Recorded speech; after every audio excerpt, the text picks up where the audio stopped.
lanjut nih. Bunda, Ya. tadi Keban tuh ngebahas tentang hasil buminya yang di Baduy. Kalau yang aren-aren, gula aren itu apa? Di dalam apa? Luar, Baduy luar. Luar ya? Ya. Selain gula aren, padi-padinya gimana Bunda? Ya. Bagus nggak? Ya, jadi kalau di suku Baduy itu ya, dia nanam berasnya itu, beras yang ditanam di tanahnya dia itu tidak untuk dikonsumsi sendiri. Sehari-hari maksudnya, seperti kita. Nah, dia tetap beli dari luar, dia makan. Nah, beras yang hasil dari panennya dia itu dia simpan di namanya leuit. Leuit itu lumbung padi. Ya, nah disitulah disimpan sampai bertahun-tahun dalam bentuk yang ini iketan masih ada gabahnya itu disimpan di situ. Nah, digunakan pada saat bukan digunakan pada saat ketika ada acara-acara adat. Uun bilang, nih kita mau ada acara ini, satu kakak itu ngeluarin satu, kalau di sana sebutannya bengket, urunan ya, satu bengket ya, kalau bahasa Sundanya bengket, satu bengket itu satu, pokoknya satu ikat gitulah. Nah, baru digunakan. Nah, dia tanamnya itu, padinya itu sistemnya bukan di sawah seperti yang umumnya kita lihat, tapi di humak ya, ladang. Ya, jadi sistem pengairannya pun tidak ada. Hanya istilahnya berharap hujan turun aja. Turun, ada penampungannya ya? Enggak ada penampungan, jadi langsung aja ke tanaman padinya gitu. Jadi nggak ada irigasi, nggak ada apa, karena memang mereka medannya kan bukit-bukit gitu ya. Kalau gula aren itu? Nah, kalau gula aren di sana itu kan banyak pohon kolang-kaling itu ya, biji atep. Nah, di sana orang Baduy itu dia tidak biasa memproduksi si biji atepnya. Ya. Kolang-kaling yang seperti kita lihat pada umumnya di pasar tuh dia tidak bukan spesialisasinya memproduksi itu. Ya. Nah, jadi ada ketika ketika si biji atepnya itu tumbuh gitu kan. Jadi dia kan bentuknya kayak kayak grompiok gitu. Nah, itu ujungnya itu dipotong gitu, lalu dia akan keluar cairan seperti getah. Nah, itu di atas pohon yang tingginya lebih dari 10 meter mungkin ya. Pokoknya lebih. Nah, untuk menampung tetesan-tetesan dari itu ada wadahnya, dikasih bambu kurang lebih 1 meter gini, jadi digantungkan di atas pohon itu selama 2 hari. Dia netes ya pokoknya dia netes patokannya 2 hari, dia penuh 1 meter bambu itu, lalu baru dimasak, diproduksi. Diproduksinya di hutan, jadi disaung orang Baduy itu. Disitulah dia memproduksi si air aren dari pohon aren itu gitu. Dimasak seperti dodol ya. Cara bikin dodol tahu nggak Bang? Diaduk gitu kan. Ininya wajannya juga besar, dan kayunya itu apinya itu menggunakan kayu bakar gitu. Nanti baru ya udah dimasak kurang lebih 7 jam, barulah nanti dituang di cetakan.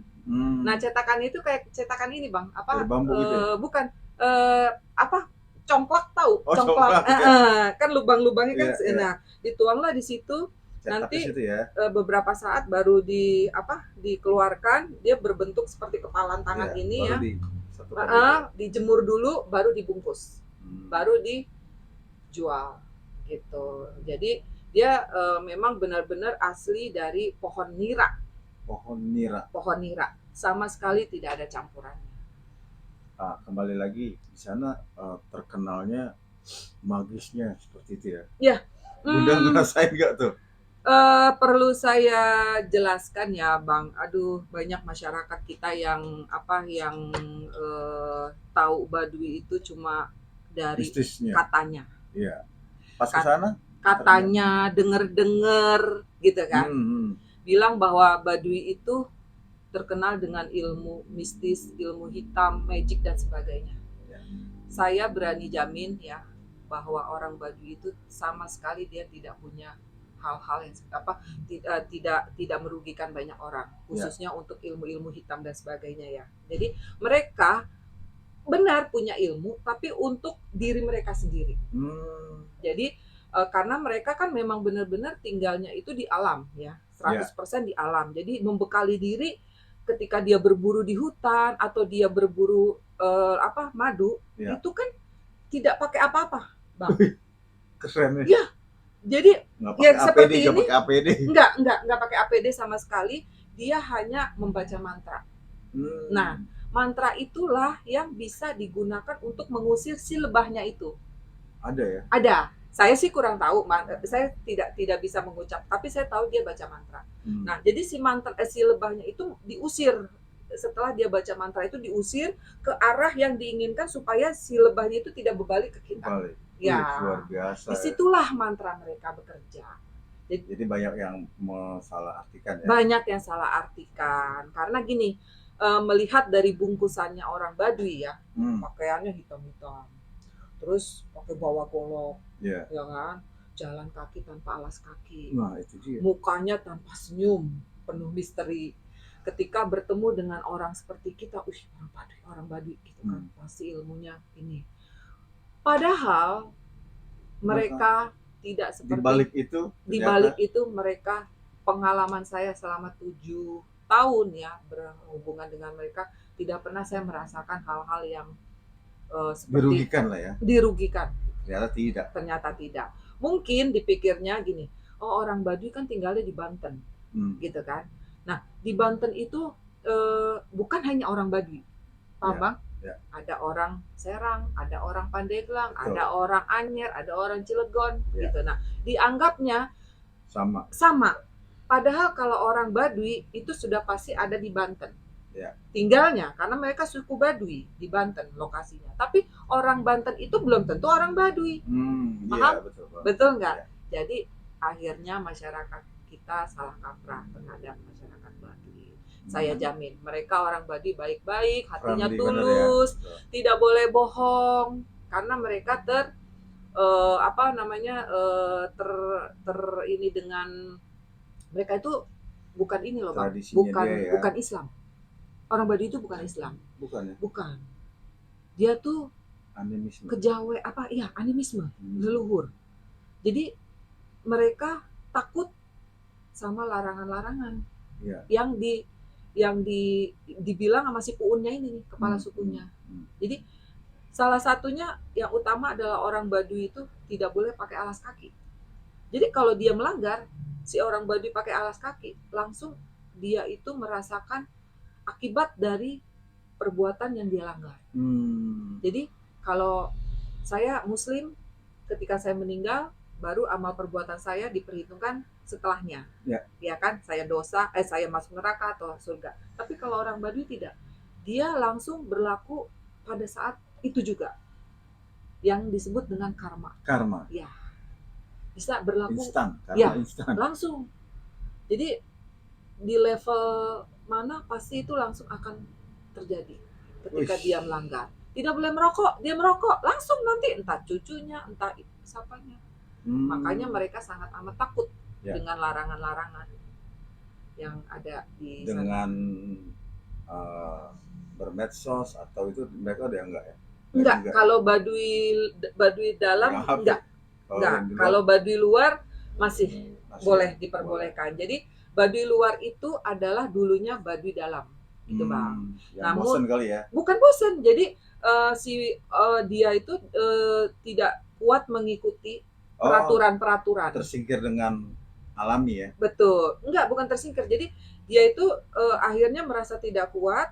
Dia bilang sama si Puunnya, saya izin mau menjadi Baduy luar, keluar dari Baduy dalam. Ya, nanti ada beberapa tahapan-tahapan yang harus dia lalui sampai akhirnya dia diterima menjadi orang Baduy luar. Gitu. Jadi dia tidak kuat dengan peraturan-peraturan di Baduy dalam. Dia diperbolehkan silahkan, tapi dia harus izin. Gitu. Karena Baduy dalam itu memang sangat ekstrim banget segala sesuatunya. Banyak larangan. Baik dari segi kitanya sebagai tamu yang datang ke Baduy, maupun mereka suku Baduinya yang tinggal di situ. Wow. Gitu. Paparannya luar biasa. Jangan-jangan SMA-nya deket-deket sini nih. Iya dong. Tahu Doski nggak? Doski Rawamangun kan? Doski Rawamangun. Halo, assalamualaikum. Anak-anak teman-teman saya. Doski angkatan berapa tuh? Angkatan 91. 91. Halo sama. Halo. Saya 91 juga. Doski ya. Pokoknya salam sehat selalu ya buat teman-teman saya lulusan SMA Muhammadiyah 11 Rawamangun. Pokoknya dulu tuh Doski 11 itu udah paling top di zamannya. Saingan sama apa? Saingan sama Bakti Samudra.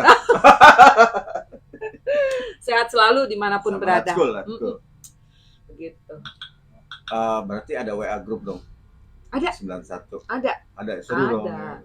Ada. Pokoknya buat teman-teman lulusan Doski 11 Rawamangun ya, di grup WA. Nonton saya ya podcastnya. Nanti saya infokan ada di mana. Pokoknya harus nonton. Ada di Ngobraspol. Oh, ada di Ngobraspol. Iya. Ini Bunda nih. Nanti Bunda boleh ambil. Ya, nih. Nanti lihat di sini ya. Podcastnya Ngobraspol. Harus nonton wajib. Angkatan 91. Angkatan 91. Saya juga 91. Tos. Berarti seumuran kita ya. Seumuran. Kemarin habis ulang tahun. Iya. Gocap. Di gunung ya? Ya, kebetulan satu lagi kegiatan saya, hobi saya tuh ya. Saya suka mainnya di gunung. Gunung juga. Donor darah juga. Betul. Donor mata juga. Wih, luar Alhamdulillah. biasa. Donor darah yang keberapa sekarang? Donor darah kemarin itu bulan September ya, itu ke 84. Baru ke 84 kali. Dapat pin. Ya. Dapat pin apa emas nih? Dong. Jadi waktu ke 75 kali saya alhamdulillah bisa ketemu dengan mantan gubernur DKI Jakarta ya, Bapak Anies Baswedan. Terima kasih. Langsung ya dari gubernur? Langsung saya dapat penghargaan itu pin PMI, logo PMI, beratnya 2,5 gram. Emas 22 karat. Keren. Alhamdulillah. Nanti insya Allah bulan depan saya donor lagi yang ke-85. Mohon doanya ya, sehat selalu supaya saya bermanfaat. Karena manusia yang baik itu adalah manusia yang bermanfaat untuk manusia lainnya. Iya, betul. Selain darah, mata juga. Iya, satu lagi saya ada terdaftar di Rumah Sakit Mata Aini Jakarta sebagai calon pendonor mata ya tepatnya. Jadi semoga nanti kedua mata saya bisa berguna buat orang-orang di luaran sana yang belum beruntung ya, yang penerima mata saya nanti. Insya Allah saya ya nanti ya ngambilnya kalau udah saya meninggal. Jadi sepasang mata saya ini nanti akan diberikan kepada 2 orang resipien. Ya, entah itu siapa, di mana. Mudah-mudahan sehat ya kedua mata saya, bisa bermanfaat. Amin. Melihat orang-orang teman-teman di luaran sana yang belum beruntung gitu. Satu lagi. Apa tuh? Banyak perpanjang SIM. Iya. SIM-nya ada habis. Benar. Ini Bunda bisnisnya banyak. Ya. Silakan Bunda. Ya. Biro jadi jasa kah? Kita memang harus apalagi kemarin kita 2 tahun COVID pandemi, ya, kena pandemi. Semua lapisan dimanapun orang itu langsung down gitu ya dengan pandemi COVID yang selama 2 tahun itu. Akhirnya saya memutuskan bukan berbisnis ini karena memang ada linknya. Oh, ada linknya? Iya. Di Samsat semua? Iya, kebetulan. Jabodetabek ya. Buat teman-teman ya. Satu lagi kegiatan positif saya menghasilkan cuan. Silakan. Adalah Balik mengurus dokumen kendaraan bermotor, surat-surat kendaraan bermotor. Roda Baik. 2, roda 4. Roda 2, roda 4 Jabodetabek, mutasi, pajak tahunan, pajak 5 tahunan, balik nama, tuker nomor ganjil dari genap atau genap ke ganjil. Nomor cantik bisa juga, nomor pilihan juga bisa. Pokoknya nanti hubungi saya. Nanti ada ini iklan itu. Ada benar, ada nomor teleponnya. Ya. Hubungi kami di ditunggu. Oke. Ya. Terima kasih Bunda Ina atas wawancara. Wih, ini sama-sama. Luar biasa. Lo mau, gua ada. Palu gada. Mungkin ada statement terakhir buat Bunda Ina ke penonton Ngobraspol. Tentang Polri boleh. Oke. Halo Polri, semangat terus. Yes. Boleh silakan. Mungkin yang pertama dari pengalaman dulu aja ya. Betul. Mungkin bisa jadi istilahnya ya, kita jadi Jadi wanita harus. Jadi wanita itu harus tangguh ya di segala medan. Jadi memang kita wanita itu tidak boleh tergantung 100% terhadap laki-laki. Mohon maaf. Jadi gali terus apa yang ada di dalam diri kita. Gali terus. Itulah nanti yang akan bisa membantu diri kita. Ya, seperti kita bisa masak. Mungkin ada teman-teman di sana bisa bikin kue, bisa bikin makanan enak gitu ya. Pokoknya apapun itu, kita jadi wanita itu nggak boleh berdiam diri atau terpaku begitu aja, nggak boleh ngoyo. Kita nggak boleh puas ya dengan apa yang kita punya. Pokoknya terus gitu. Pengalaman saya untuk 10 tahun terakhir ini, ijazah kesarjanaan saya tidak berguna, teman. Sarjana apa? Sarjana mana? Saya sarjana sastra Jepang. Konnichiwa. Konnichiwa. Anatawa do desu ka? Kyogeki desu ka? Langsung. Ya, jadi yang saya rasakan sekarang ini hobi yang menyelamatkan isi dompet saya. Wow, hobi. My hobby is my cuan. Ya, jadi apapun kelebihan atau kemampuan teman-teman yang khususnya wanita dimanapun berada, apapun itu coba deh digali terus untuk kita bisa menghasilkan sesuatu yang baik, sesuatu yang bermanfaat ya, buat orang lain, buat diri kita, buat keluarga kita, pokoknya buat hal-hal positif ya. Syukur-syukur yang kita lakukan itu menghasilkan cuan, bisa menghasilkan bisa jadi mata pencarian ya.